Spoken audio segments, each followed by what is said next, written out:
Before we go directly into the topic, I would like to ask my fellow panelists to introduce themselves. Go ahead. Hello everyone, my name is Ahmed. I'm from Jordan. I work for Google. I've been with Google for 9 years. I've done my PhD in AI and information retrieval. I'm happy to be here and I'm excited to talk to you. So, thanks. Hello everybody, my name is Ali Gorsin. I'm coming from Turkey. I'm an assistant professor in Yıldız Technical University. In the meantime, I'm running the big data and AI labs, plus quantum labs, communication labs, and all these chip design labs in Turkish Science Foundation Research Center in someplace close to Istanbul. I'm also a consultant to the Minister of Health in Turkey for digitalization and applications of artificial intelligence to the health data. Thank you. Hi everyone, my name is Mohamed Zurgan. I'm from Jordan, and I've done my education between here and the States. My background is in mechatronics engineering, and I'm currently working in the UK in the automotive field with ABL and Jaguar Land Rover. My specialty is designing and controlling intelligent systems for hybrid electric vehicles. Hello everybody, my name is Zainab Amarani. I'm from Morocco. I work at Facebook as a data science manager in the ads department. So it's the department that makes money for Facebook actually. I head up the data science teams for cross-border business, ads emerging markets, the monetization of Facebook Lite, the lighter version of Facebook, and Audience Network, which is an ad network for games and apps publishers to monetize their app. Thank you. So what is this panel about? Of course, with the advent of technologies such as artificial intelligence, many opportunities, advancements open up in many fields such as the health, the transportation, communication, energy, finance. However, these advancements pose new ethical and legal challenges that we really did not have to address in the past.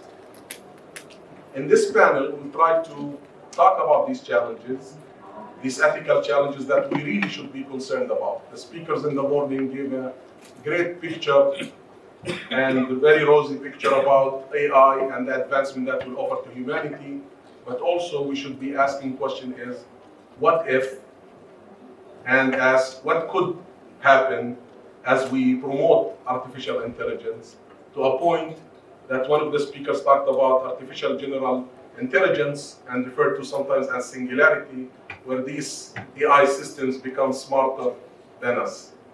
Then what will happen to the future of humans, and what are the challenges that we should be addressing? With that, I have a great panelists who come from the companies, and they come from industry and also from the public research sector. My first question is, in your opinion, this question is for all panelists, what's the most significant ethical issue that is associated with the advancement of AI? And are we ready in terms of regulations and governing laws to face this challenge? And the question is open for all of you, please.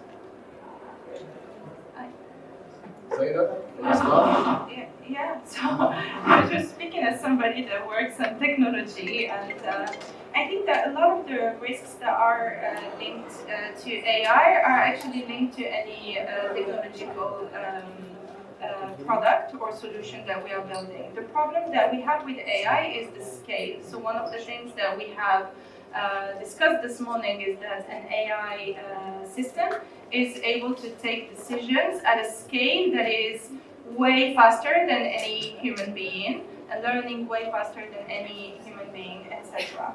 So this is by design something that is risky because those decisions will impact our lives.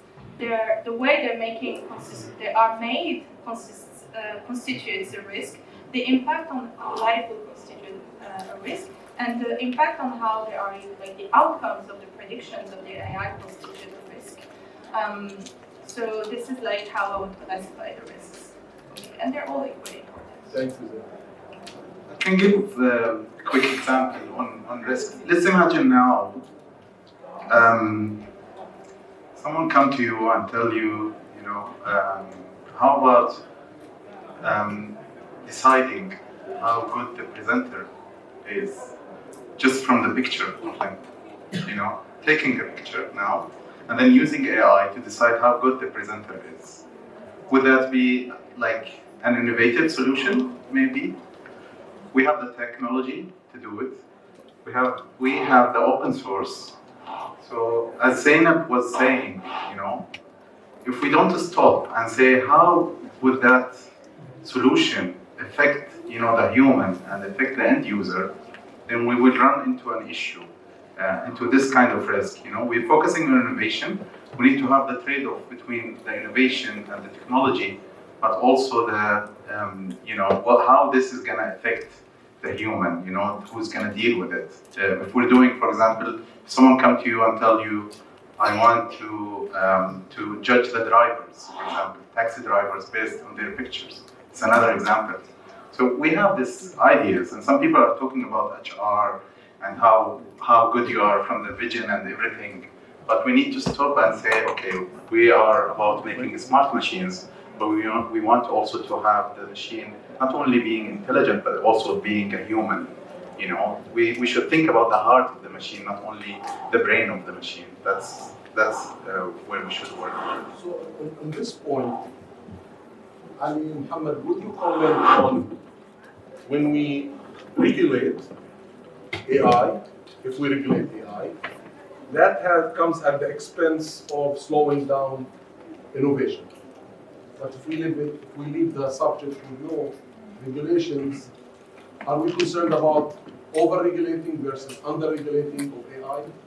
I mean, it's a bit of a tricky and sensitive matter because on one hand you want the regulatory bodies and governments to actually understand the deep technical aspects of it, but on the other hand you want, again, you don't want to fall into the trap of over-regulating and kind of slowing down the field. And it kind of comes at expense when you start to regulate something, it has to slow down. I mean, we're talking about some of the risks, and Ahmed brought the example of how would you kind of profile and judge a person, and that kind of also fall down in the privacy of how would you actually use the data, and how would you and to what extent, and what is the involvement of the end user. And we actually see from the big tech giants today that a lot of the models that are the unspoken models is that the end user is actually the product, the data and the way the data and the way the analysis is formulated. And we've seen a lot of traps and pitfalls in the US happening lately with companies like Facebook and Google, and how the data is and it kind of started an initiative in putting regulations when you kind of see certain uses of data and how that actually happened. And that kind of applied across the field. So it is something that we shouldn't escape, although it comes at expense of slowing down the field. So that something has to be looked at closely with an open mind and trying to kind of optimize, the regulations versus the advancement of the technology and how it actually being applied. Great. So you are with some management of change and slowing down the AI to some extent in order to regulate it. Ali, do you agree? And you're a government. Yeah, I have not only the government, but we are also, as a research center, doing some applications of artificial intelligence on the different kinds of data in customs, X-ray images through health data. So my point of view is this: the main risk that I see is in terms of the private data and private information. So think of it.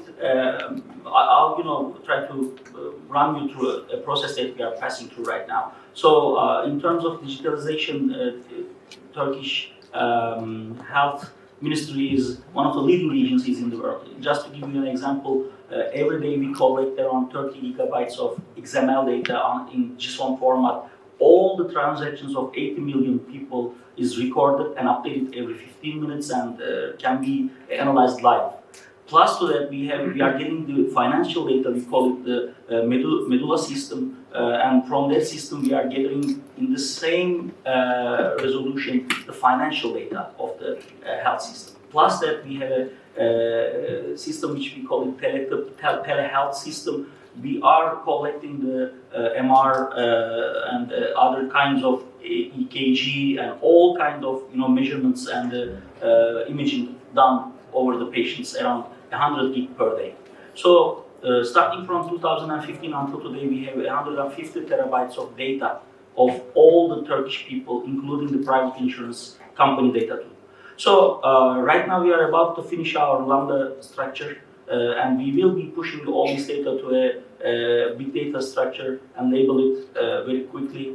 And as of 2020, the AI technology will start to get some information out of this data. So this data has a huge private data of each individual citizen. And at the second step, we are planning to put AI into the wheel of deciding many health decisions about these people, because the system, with the current system, we cannot have enough doctors, enough people to make decisions about all this stuff in Turkey, and the deficit is growing up, so we have to put AI there. So what we don't know is this, with all this private information, what kind of ethical decisions will AI do? So what will be the ethics of the AI? Will it decide about the patient that he's gonna die, so let's cut all the help and things like that? This can be expected. And I want to cut it short. So you may think that, will it go that way, or can we see that going that way? From our current applications of artificial intelligence on other domains, I can tell you that even with the deep learning techniques that we apply, we already surpassed the classical statistical inference machines. So we are also publishing in this domain. So I'm coming from an electrical engineering background. AI is real, and it's going to be a huge factor affecting on our lives. What I'm expecting in the next run is, of course, deep learning and the deviance and so on are, in terms of convolutional decision processes, it's good, but we will see deep reinforced learning in the next step, which we will be able to have some processes like macro chains and so on into the decision process, which will realize our ethic questions even further in the next step. So I may talk about that later in the second round, but what I see in the short is private data and information,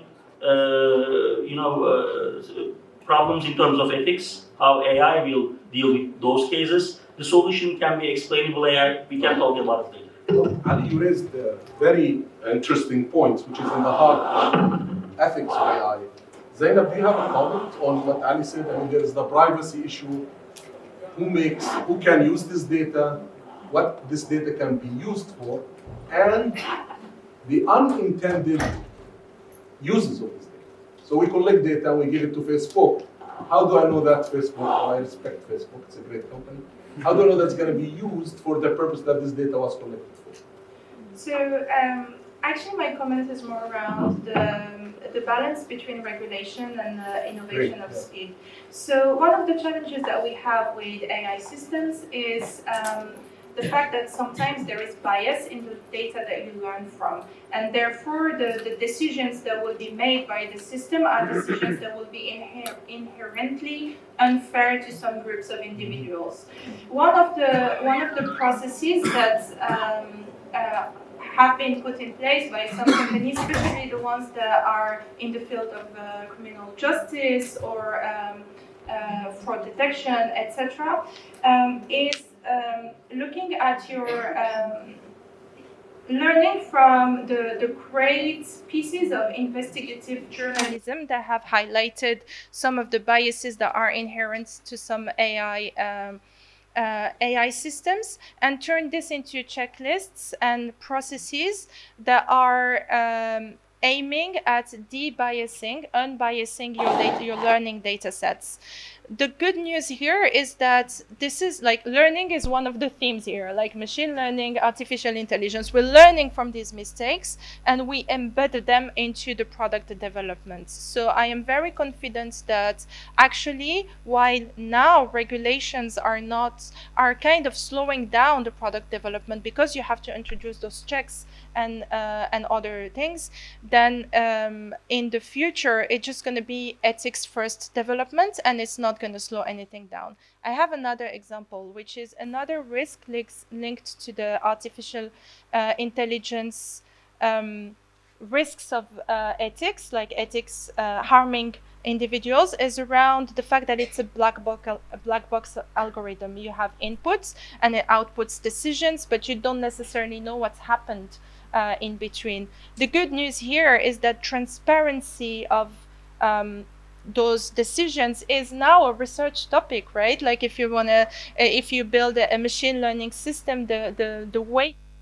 to each of the features, understanding this at scale, visualizing it, is actually a very interesting research topic. And as we learn how to visualize or to unblack box the black box, then we will be able to innovate more safely and more quickly without necessarily slowing down innovations.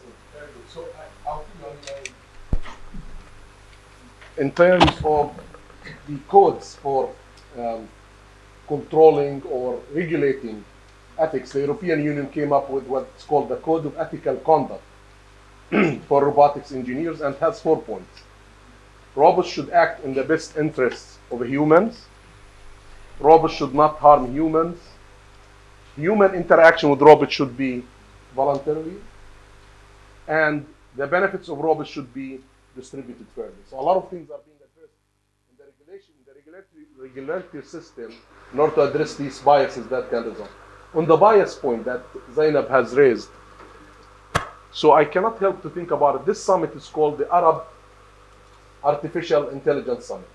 So if Turkey is collecting terabytes of data and the United States collecting maybe tens of terabytes of data, and we are in Jordan, we are not collecting the data, or in the Arab world, does this mean that I should accept the bias in the systems that will be imported from other societies and apply it into my health system? What is the ethical issues of training of artificial intelligence based on data that does not belong to my values or to my system? Do you have concerns about that issue? Bias in the AI systems. Please. That's a tough one. You are courageous to take. Of course. So go ahead. No, I've read some research about this because now, as Zainab was pointing out, we're doing like research about this, and the more you dig deeper, it's still hard area. One of the key things, just to answer the question about how we do it better, is basically to align, right? So, for example, we at Google or Facebook, these guys should work together with the policy makers, with the government, in order to develop this kind of thing. So now, if I'm speaking to my colleague Ali, you have this terabyte of data. If you make it available for research and for startups, that would be amazing. But that is not going to help him. What can actually help him is actually to develop tools or research how to do it ethically, how to anonymize this data, rows of millions of data, without actually exposing the user, without actually being biased in the data. But Ahmed, my question is this. The decision of what's ethical in handling data is society specific.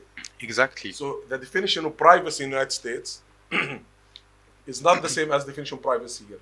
So would I train artificial intelligence systems? Yeah, it's called overgeneralization bias. So that's overgeneralization. Let's assume I'm developing, and that's on the job of the AI company or the AI researcher. So if I'm developing, let's assume now I'm doing an English speech recognition, right? Yes. And then I publish it for everyone and say, well, this is gonna, recognize your words in English, right? Right. And then someone comes from the United States with a different accent, right? And as you can see now here, we have a different accent. People are different, right? So if I'm launching this kind of product for everyone, then I need to take care of all the dialects, all the informal language. So the design of the AI system has to include all of these aspects before launching. Either I launch it in one, in one vertical, one language, or one region, or I include everyone in the I want data to see set. if Muhammad agree or disagree. Obviously, biasing is a big issue. We probably have noticed in the news a while ago that there was an issue that happened in the States with the automation of bathrooms. So when you have the soap dispenser or the sensor for the tap or the towels, and a black person enters a white person enters the restroom, and they can use the soap dispenser and like the toilet, and a black person enters the restroom and they cannot do anything. And that actually kind of raised a huge question over this matter. A recent research, when you kind of talk about bias, there are certain applications, some in the automotive field, and biasing is a huge issue for us because you're talking about human lives. So a recent research showed that autonomous vehicles are actually better at seeing white people instead of black people. The darker the skin, the less likely, and you have a variation that ranges between 5 to 10%, and you're putting a human life here on the stake. So that is a huge problem. Now, obviously, if you look at it from a purely technical perspective, and you kind of put all other points aside, lighter skin reflects light at a higher density, so it kind of makes it more visible. But if you want to talk about bias and diversity, you kind of have to question your original approach, the algorithm or the data acquisition type that you're using in order to actually kind of cover your demographics. Otherwise, you start sacrificing people. If you kind of export a car from the United States to Africa, and like an autonomous vehicle, that's gonna be a massacre, basically. I would add to that actually another layer that you can consider, especially as you are thinking about wide scale products, is just to bring in interdisciplinary and intercultural teams. So if you have a product that is developed by a team that has a reasonable diversity in race, skin color, and any other dimension of cognitive diversity, like whether you're a very emotional person or a very rational person, etc., this will impact the ability of your system to understand more and more use cases. But like the right balance here is super hard, because when we talk about machine learning, we're talking about drawing a line that minimizes the distance between multiple points, right? So there will be a distance, and there is an inherent bias that you don't want to be overfitting and have the line go through all the points, and you don't want to be either looking out just for the person who speaks the loudest, like the highest weight points. So well, I think that makes it even more important why we have a lot of youth in this conference, because those are the ones who should be asking these questions and decide, is this bias acceptable to take things from the global context to the local application? Well, I mean, just to make a quick comment on what Zainab said, there is one approach that some researchers are following these days of, you're absolutely right about risking overfitting your models. And so some approach that people have tried to make is kind of like limit the scale of each algorithm, basically. So kind of, and that's one of the techniques are kind of being used into turning a black box into a white box, is kind of have multiple levels and kind of limit the implementation. So for example, you will have a more generalized predictive system that start classifying, and you break down the problem, and then you have a smaller set of predictive models that can work in collaboration, and to kind of so to kind of try to go from a high level to a low level without kind of risking overfitting and still have something representative. Well, that's to me, I'm a civil engineer, mechanical engineer. That's great news to me, because it freaks me out to think that all the physics I learned, all the thermodynamics I apply, might turn into a black box. So knowing that we will have a white box where I can see the thermodynamics and see the physics and the physics law, is a lot of comfort to me in my work. It is actually. Just to one quick mention is that in the UK right now, there is a huge movement, and they're kind of like the UK is actually leading this on the validation of all AI-based systems. And that is a huge approach into how can I take a black box and make sure it actually works and it does what I need to do and kind of turn it into something understandable. Great. Thanks. Ali, you have something to Actually, add? yeah, the, the technology in this domain is changing and growing very quickly. Even though a couple of years ago we didn't have any kind of metrics to decide if a model is memorized and if my system is biased. Right now, especially for the convolutional neural networks and some other deep learning techniques, we have some metrics like loss and accuracy metrics that gives us if our method is biased or it's memorized some data and will not work on others. So in technical domain, in technological domain, there are some metrics are coming to understand the state of our model. I would like to give an example for. I don't believe personally that developing a generalized model and then that model can be applied to the local, problems or local issues. An example for this is, as many of you may know, recently Tesla finished design and fabrication of its own AI chips. In 18 months' time, I can tell you as a person also in this business, it's a quite quick process. And they right now put 2 of these chips into their Tesla cars. All of them has 2 of them. One of them for the safety reason. If one of them fails, the other one will operate. And in every city, when these cars are deployed, these chips are collecting data and doing the convolutional operations and learning about the environment. So and Tesla collects all the information coming from these cars and training their models and then sharing the new model with the cars in that particular region, not in another city, in another country, but in that particular region. For instance, the model that you will develop in one of the cities in Arizona, for instance, in Phoenix, will definitely not work in Amman. So, but their way of doing things are very smart. When they will sell a couple of cars in Amman, it will give them the opportunity to learn Amman and that environment and then develop a model based on those information. Therefore, localization will be a very important issue. My concern is this: it's also an advantage for countries and cities and people so that they can put their hands on in developing their own models, developing their own technology, and it's also important to do so. This is how I believe, coming from also the Informatics and Information Security Center of Turkey. Thank you. Well, I'm going to open the floor for questions from the audience. And when you ask, you can just ask general and anybody will answer. Or you can say who your question is directed to. I see a hand there in the back. We'll start there. Yes, there's. Just raise your voice till the microphone gets to you.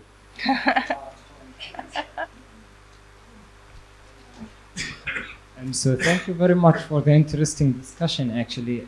There is just one point that I want just to throw in there because I feel like there is common misunderstanding about it. I do research in privacy and in data protection as well. Can you introduce yourself, Dr. Momani? I know who you are, but yeah, sorry, the group know who you my are. name is Ala El-Momani. I'm a research associate at Ulm University in Germany. I generally tackle privacy and security and machine learning stuff, broadly talking. So most of what we talked about regarding other than underfitting and overfitting was about the ethical side of artificial intelligence. And we're kind of like mixing data protection with privacy. So when you are telling me that you are trying to do some transparency stuff and informed consent of the user and so on, that is true from a data protection point of view. You are totally, I agree to what you are doing with my data from a data protection point of view. That is totally correct. From a privacy point of view, Facebook is not a privacy-friendly service, and we all know that.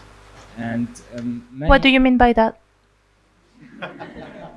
No, because sorry, I'm not challenging what you're saying. Is because you're using the difference between data protection and privacy, and I'm not sure that the difference is clear.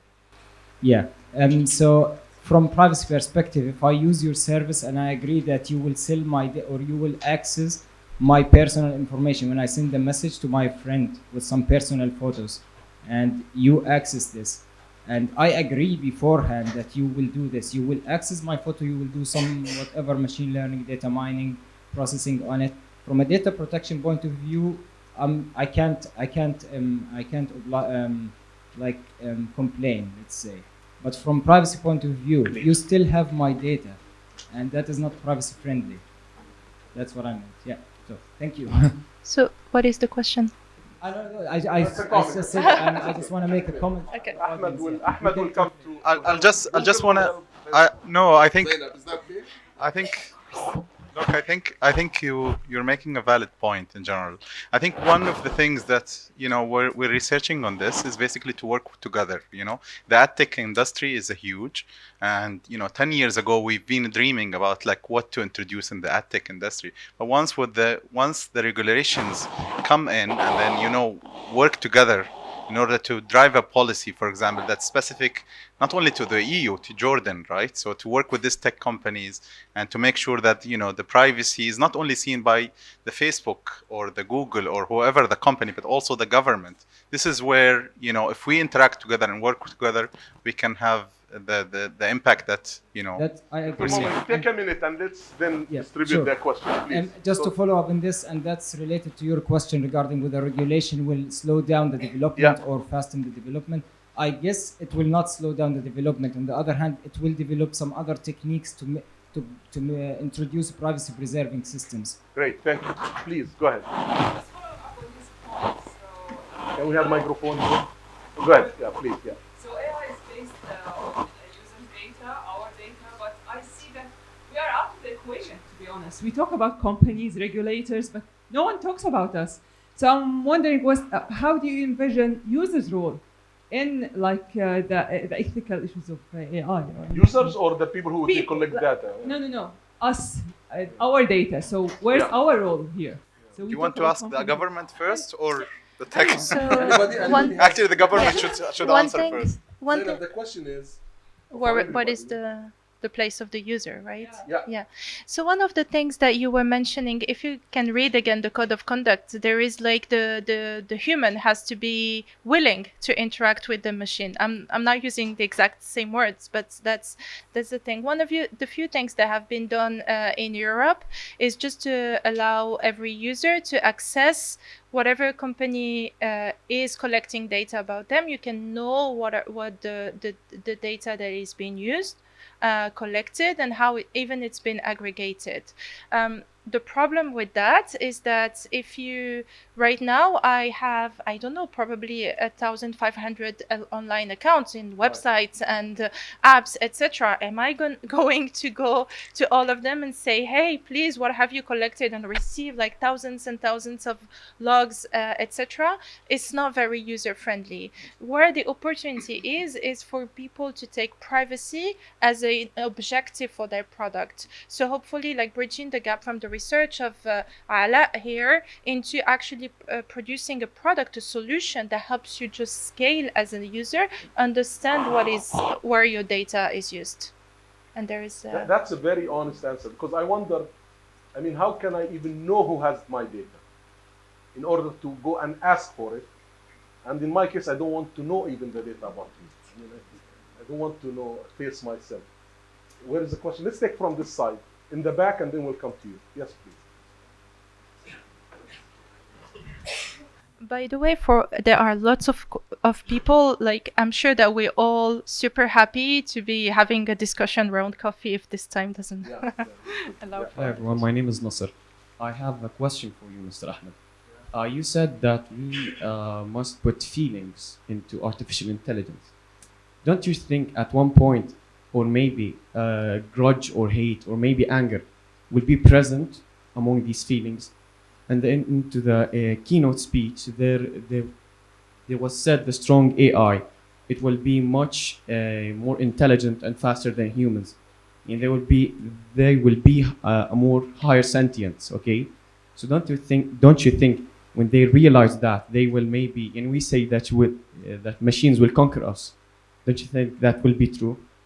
Nasser, with feelings. are you university or with? No, I'm with Jubilee School. Which? Jubilee School. Great. I don't remember when I was your age I was this small. Yeah, I'm impressed, man. I'm impressed. It's amazing that. amazing question. So Ahmed, can I think it's an amazing question. I think we need to work together. That's the key. I mean, you know, we're providing the tech, and researchers are doing the tech. But if I don't talk to someone from the psychology or someone who's doing this, you know, then I would never know. I would just think about how the machine is going to be perfect and optimize my algorithm, doing my research, publish the papers, and then happy days. But if I don't talk to the people who are outside my domain, from the privacy, from the government, from the policies, this is where we work together, you know, with the government to make it more regulated.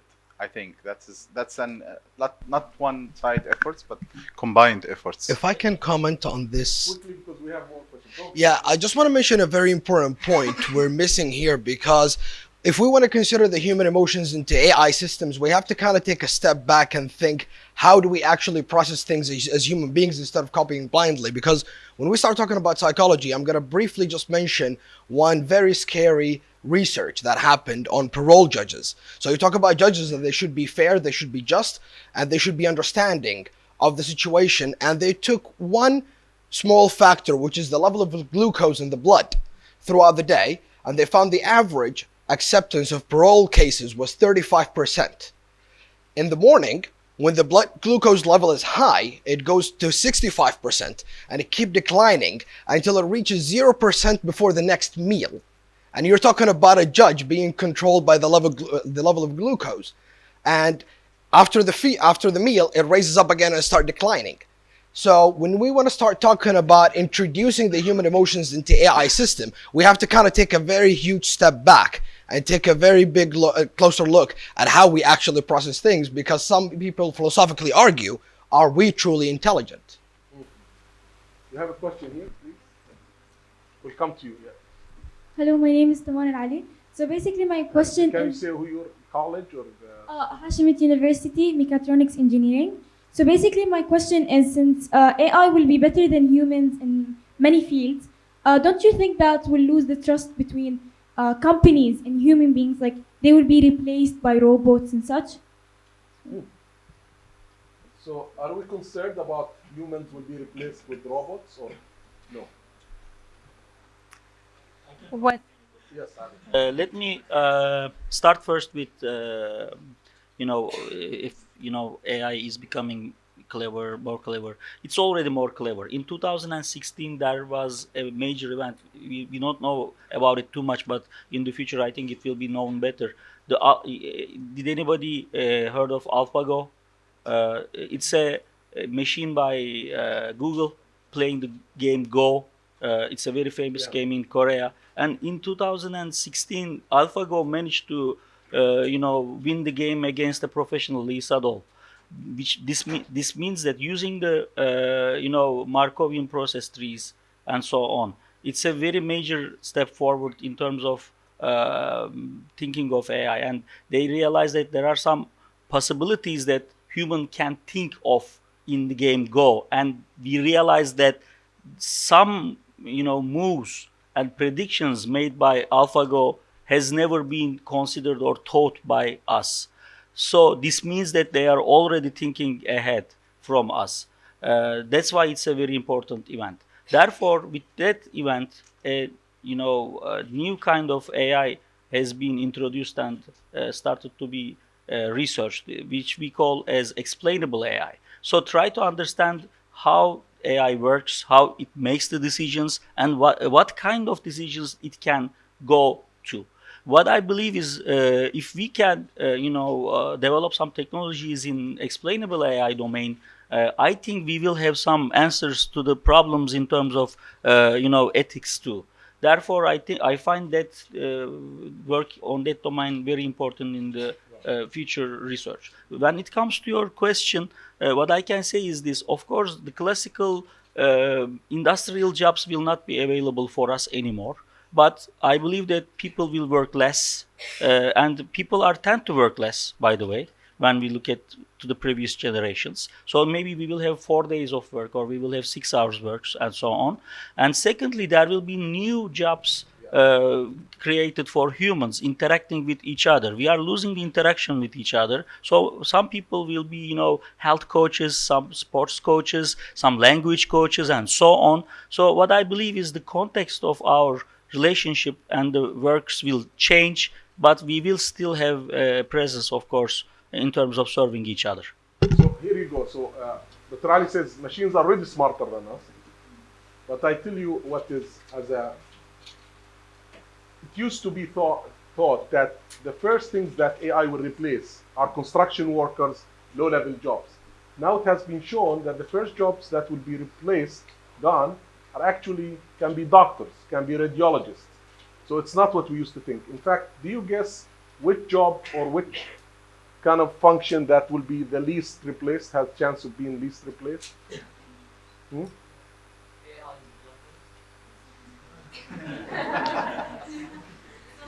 Is it artists? What? Artists? We have, Artists. Artists.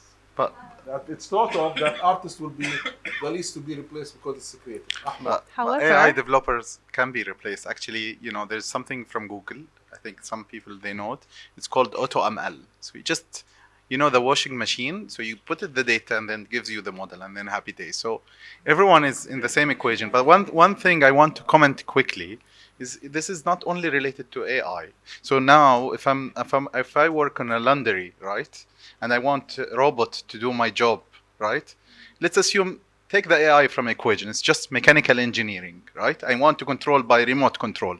Remove AI completely. So this will replace as well, right? So it's not only AI is changing the jobs. Yeah, but that's not AI. If you're using a remote, then you are just doing actual engineering. And this is a different from AI. This is why, sometimes we hear the hype and we hear this question, but sometimes we're still having other things that will affect our jobs. This is based on... There's a burning question here. Yes. Those who think they are not replaceable. You are replaceable. Go ahead. Thank you. My question is... Your name and... my name is Amir Abu Ziyad. I'm from Jubilee School. My question is, when we talk about ethics, what is the reference we take? So we take the ethic. Is it religion? Is it people's opinion? Is it law? Is it statics, for example? For example, we care about more about children because they produce more, or we ignore all people. What is the question? So that's... Yeah, Can I spend half of what I teach is on this subject, and there's no answer. But can we try? Yes. What's your reference to ethics? Actually, even ethics has at least two definitions as a word. So it's just like the set of morals that you're using, and that's a very vague definition. And another definition will include the right and wrong, like it will say these words, but also the kind of the rights and obligations that you have. So even this is such a brilliant question, because even ethics, like what it covers, is not clear and unanimous across all experts. Thank you. That's a very crisp, nice answer. I believe that all what you said constitute references for ethics. Your background, your training, your universal laws, respect for norms, all these things can be your reference, and you have to gauge it. Yes. How much time we have, please? 10 minutes. Okay, good. Yeah. I'm Osama Zibin from Jubilee School. My question is, what will happen if AI systems found a new rules in ethics that is maybe better than our ethical rules? We should change our beliefs or just shut down this AI system? What I mean, if we have a autopilot car that drives itself and it have to choose between killing 2 children and killing 1 adult, maybe it will choose to kill 1 adult and save 2 children, or kill 2 children. So if it killed the children, maybe it's better to kill all children. Wow. If this is what AI that's an amazing question. The question is, I think, who says that the ethical references that we know today will stay? Celebrate. Can be changed. Okay. Did you ever heard of the great problem of conscience? I will recommend you to read David Chalmers from Australia. He's a professor in mathematics and philosophy, and he's actually trying to answer these kind of questions. If your AI doesn't have any conscience, of course, first we need to agree upon the term conscience. What does it mean? That's something else, another part of the problem. But then these kind of questions can be meaningful. If it's, from the current applications that we can do, I can tell you that we are at the top of it, and we are doing what's contemporary and what's real. I don't see a direct path to an AI with conscience. It may happen with the quantum technologies and some other technologies going on, but until we see an artificial intelligence, how can I say, a system or something with AI, but which also has a real conscience in it, we cannot answer that question. And when it comes to conscience, it's a total relative thing. So without a external reference, according to the Chalmers, it's impossible to define conscience even by ourselves. So therefore, the problem of conscience even gets even more complex, because he says that as humans, we cannot define conscience because we are defined relative in terms of conscience. So that's reduces down to the problem of conscience, or it goes to the problem of the core question of good and bad. Why do we have bad? If the creator is all that good, that's the fundamental question in philosophy. So that even goes there, all the things that you said. So that's why I personally don't believe that there is an answer right now to that question. This is my, thinking. I'm gonna, for the sake of time, we'll have a lot of time for discussion outside, but I want to ask the panelists questions. So I'll tell you 3 statements said by 3 famous people, and you choose which one you comment on, agree, disagree, or make a comment. Steve Hawking, the famous mathematician, said the development of full artificial intelligence could spell the end of the human race. Elon Musk said at MIT conference, I mean, with artificial intelligence, we are summoning the demon. And Gray Scott, who's a techno-philosopher, said, the real question is, when will we draft an artificial intelligence Bill of Rights? Choose anyone, make a comment on all of the above or any of them. Ahmed, you want to take? Yeah, so that kind of brings a very philosophical point when you start to talk about the psychology of human beings when we compare the artificial intelligence to the intelligence of human beings. And that kind of stems from the, I would say to a certain point, I do agree, because that kind of comes to the point. Which one? The are we summoning the demon? Or are we going to actually take this to the extent of the human race? Because if you think about it, us as human beings, we're always trying to kind of maximize our benefit in anything that we do. We're inherently selfish. We're all trying to become better or do better or gain more. Okay? But if you think about it psychologically, we have things that stop us, that make us hit the brakes. When you think about, let's say, someone wants to hurt others. Some people could be controlled by fear, by social norms, by culture, etc., etc. So if you think about the ethical question of designing an AI system that tried to maximize a profit, again, within a certain aspect, but doesn't have those brakes to hit, that doesn't have kind of like, some people argue that human beings are controlled by fear, which is a very valid statement. So if you kind of launch that within AI systems ethically, how are they going to supposed to know when to draw the line if they're not properly regulated? Thank you. Excellent. Zainab. All the statements are quite pessimistic, to be honest, and this is not like except maybe the third one, like the Bill of Rights. I'm personally very optimistic. Maybe actually an AI is the best chance of having a completely unbiased system, because we all have our biases, right? Like because of how we have been raised and our experiences, etc. And maybe an AI system is the best way that we can get rid of that. I personally think that it can only make life better. It's not demon. It needs regulation. It is a tough problem, but I'm very confident we can solve it because right now we may be superior to the machine. Thank you. So even if AI is biased, it will be less biased than us. Yeah, and also like on the driving example, I would trust a automated driving system over any taxi driver I've ever been with in a car. So I mean, in any country. So the ultimate test for autonomous vehicles is going to be in Amman. yeah, or Casablanca, Dar Beida, pretty good testing ground as well. Let's take Ali and then Ahmed. Yeah. Ali, you have a comment? Ahmed, go ahead. I have actually I have this question before. You know, as humans, all our decisions are they logical? No, they are not. Of course, they are not. I mean, that's also gets into the